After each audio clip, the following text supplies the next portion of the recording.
So welcome everyone to general government. I thought we would begin by just going over how we thought the floodplain panel went on Wednesday and any takeaways or learning tidbits that we can apply to our next one in January. So we had 22 people, including the speakers and council members, so probably around 17 or 16 residents who attended. They had a lot of great questions.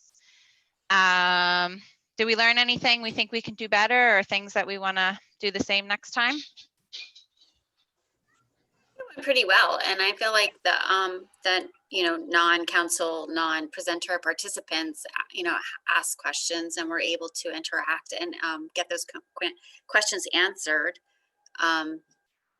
pretty thoroughly. So I mean, I thought overall the format went pretty well.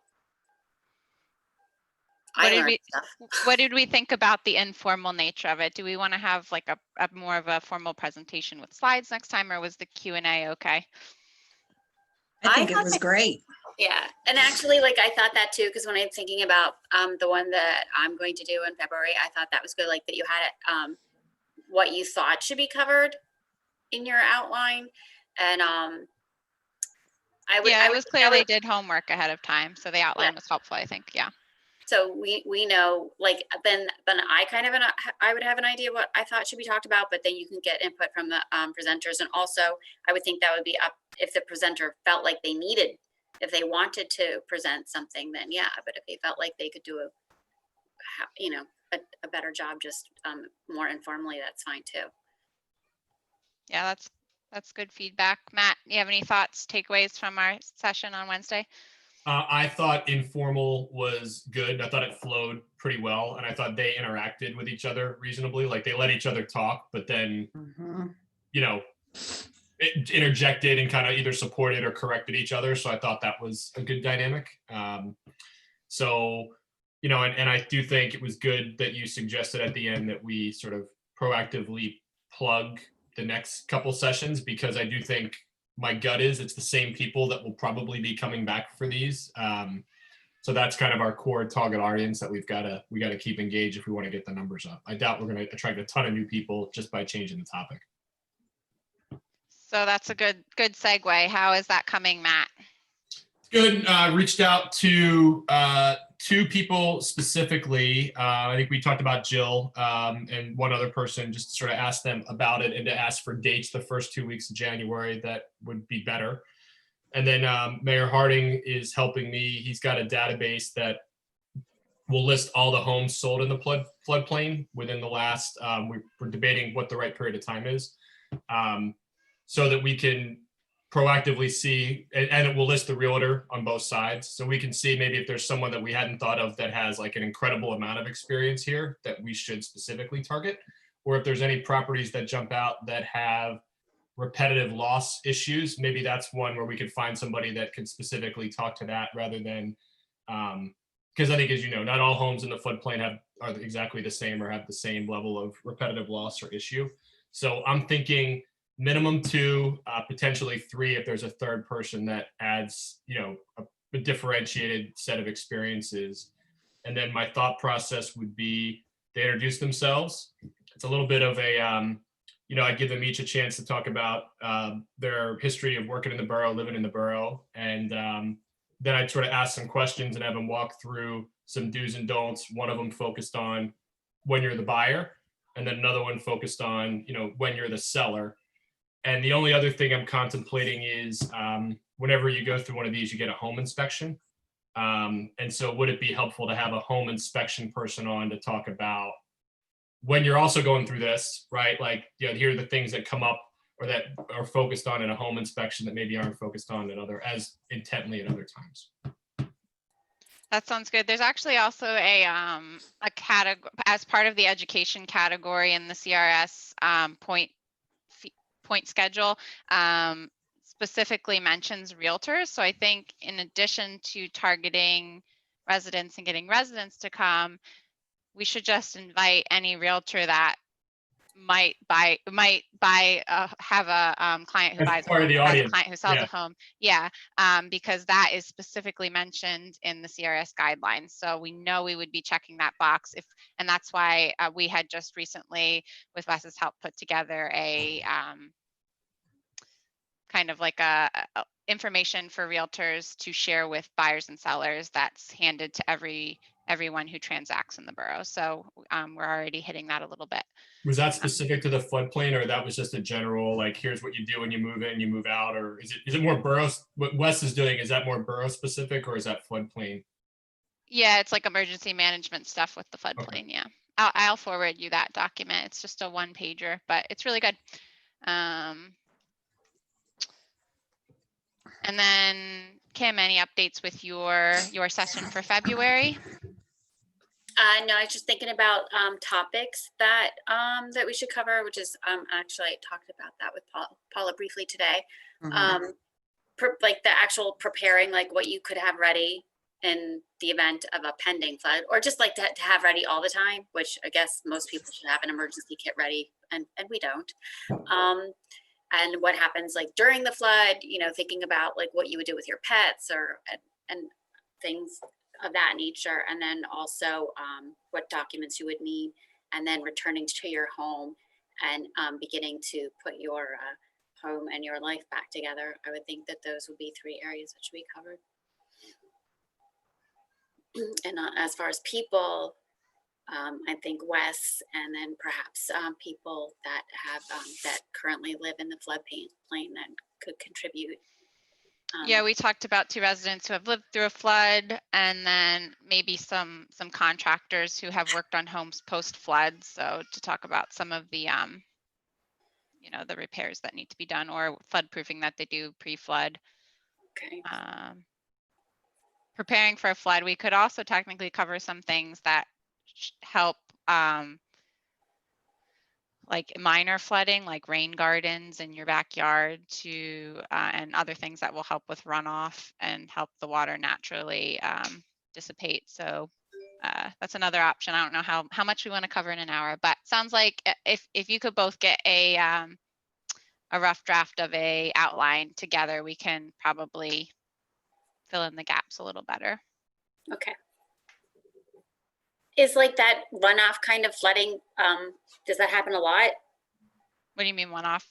Like, you know, with the Minor? like minor flooding? Does that? So the homes where the yard's back to the canal, pretty much anytime we get rain, their entire backyard is a swamp. And it retains the water for at least a day, sometimes 2. I always wonder about the chickens in those areas. Yeah. Well, they have roosts. We do have a lot of chickens here though. All right, that sounds like it's moving along. Thank you both for your work on that. Kim, update on your review of the comprehensive plan and anything you flagged for attention. Okay, well, as far as I've gotten so far, the things I've noticed are updates to like the current planning section, planning and projects. There needs to be updates to what was addressed in 2014. Some of the things they listed was the historic barn, and I didn't know we had one. So like uses for that. And then like all the projects that are currently listed on there, the sidewalk project, and Reading Avenue was listed on there as in progress, and that's been, you know, we've acquired that, right? So there needs to be some updates, and we could probably add Mary Yardley Bridge and the Pico lot, and of the sidewalk, Buck Creek, all the watershed, or protecting our water sources is on there, and things that it seems like they planned for that never have been addressed, like bicycle things, like that, making it easier for bikes, or I don't know, you know, there's Like a whole bunch of ideas. stands or paths? I don't know, like they're just, I mean, I would have to like start Need searching the clarity. document. Yeah, I think it'd be cool to have a bike sharing thing company in Yardley, but some people disagreed with me when I was running for council, and but That's healthy. That's healthy. But Sorry, go ahead. then in the or like Experience Yardley. I'm not sure if like that would be something that we would add in there in the work that they're doing, or as an organization that is beneficial to Yardley. And then at the end, there was the implementation plan. If I just click on that, oops, and I'm not clicking away from you. Implementation and action plan, and some of that was evaluate mechanisms that will continue to provide housing opportunities for a wide range of income categories, or having businesses have apartments on their second floor. And at this time, the borough wanted to sell the Reading Avenue property. So there's just basic updates probably to population and number of housing lots or houses available, just basic updating, nothing major. So if you want to send the sections you flagged that need updates, and then we're going to handle this as like an addendum, we're not redoing the whole thing. I think it makes most sense to parse those sections out and send them to the subject matter experts. So I mean, the three of us don't know, like any planning projects, planning commission can provide input on that. Projects could go to Public Works, or whichever committee within council is handling those. Parks and Rec might have input on the open space pieces. So I think it makes most sense because those people already know all of this information with a lot less digging. Then I probably should remove my comments that say like, oh, this would be cool. We had a no, because I mean, eventually the goal would be whether we do it as part of the addendum, or in 3 years when they redo the whole thing, we're going to have the community give input, and that's part of that. I mean, this is our opportunity to say what we can do, but also what we want if we could have everything, because I think that's important to articulate somewhere. Okay. Matt, any thoughts? I agree with that last part. I mean, it's not exactly a wish list, but it's sort of a list of, as you think about priorities and budgeting, like to me, a lot of this ties back into a lot of the work that Paula and Patty are doing with us around capital fund, and where that capital fund is targeted, and what the projects are, and what the order is, and what grants maybe we should prioritize in terms of making investments for rather than others. So I do think I agree with you that it's important to have a lot of that future stuff, even if it's nice to have on it. So do you think you can have that list of those sections to me in the next week, and then we can assign to different committees the first week of January? Time than that, because okay. Well, we'll aim for the beginning of January, because that's when we had hoped to officially kick off this process. So hopefully stay on schedule there. Beyond that, we obviously have the budget on the agenda tonight from general government and the front office staff. So no real updates there. Caroline Don has a comment. Yes, I was just about to open it up sorry. for questions. Sorry. So questions, please.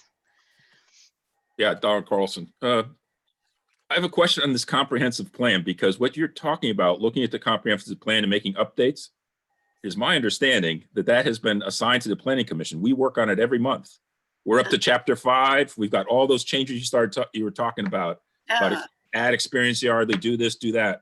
We have a Word doc. We're updating that, and that's. Okay. I thought we were supposed to be doing that, obviously, but it sounds like you guys are starting to do the same thing on the same document.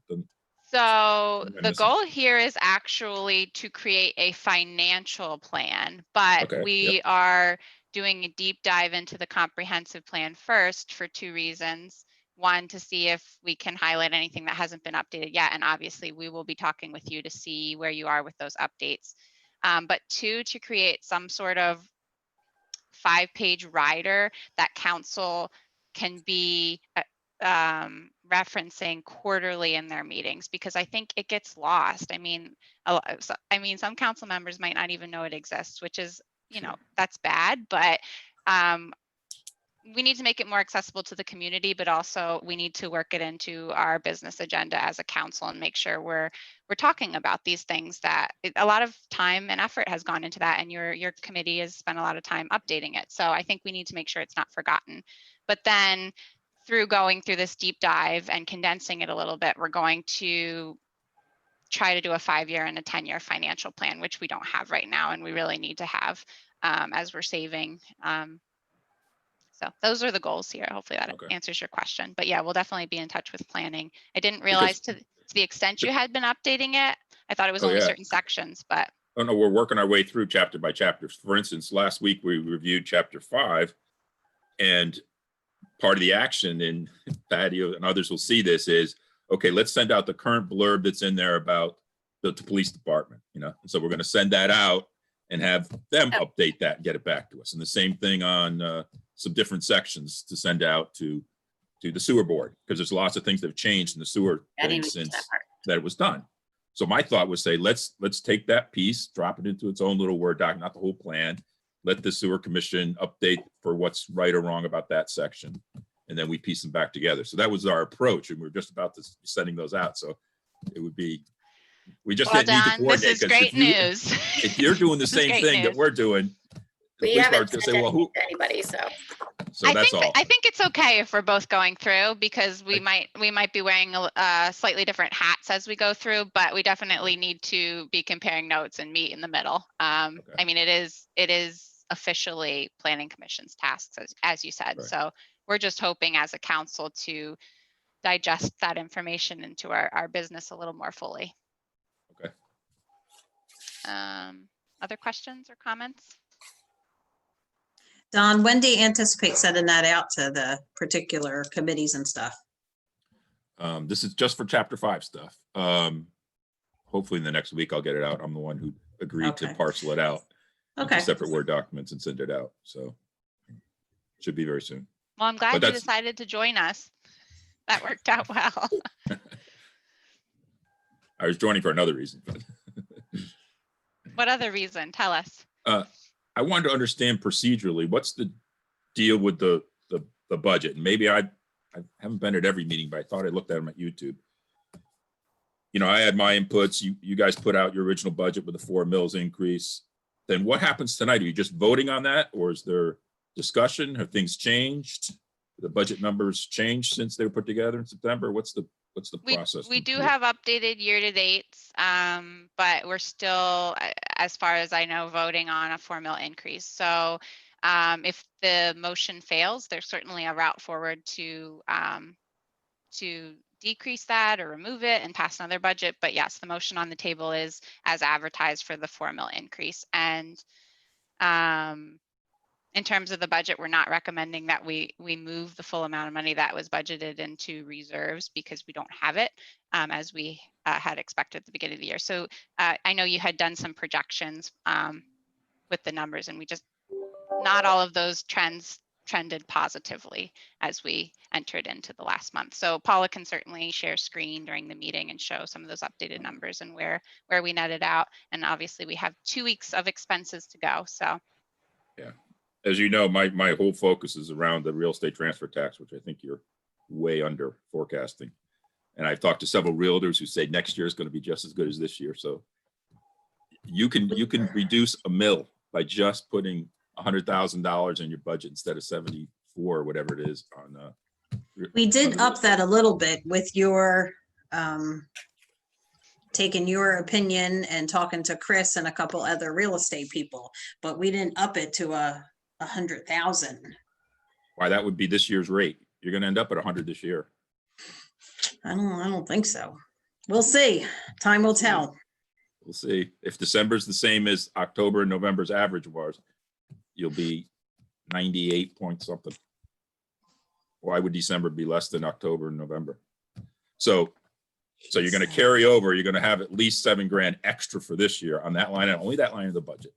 And then next year, if you say it's flat to this year at 100 or 98, there's a over $30,000 right there, almost and then a little tightening somewhere else, you can eliminate a mill easily without reducing anything. So So that's any my opinion, but any incomes that line items that go over what we had anticipated this year are going to go towards the deficits in other areas. So hopefully we can save a little of the money that we had budgeted to save. And then I know we have talked about this before, Don, about incremental tax increases. We do hope that with this increase, we do not have to raise taxes for 4 to 5 years. So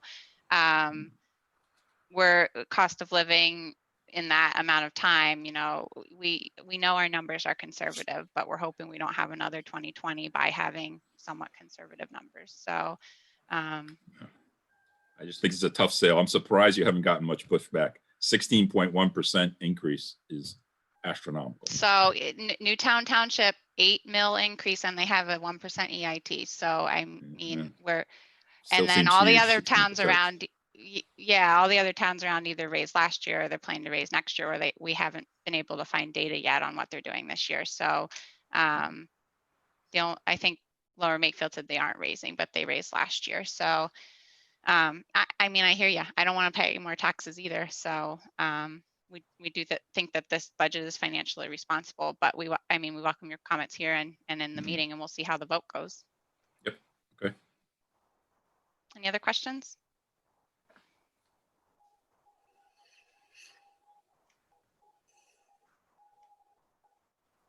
Okay, well, I'll see y'all at 7:30 then. Thank you for coming. Thanks. Bye-bye.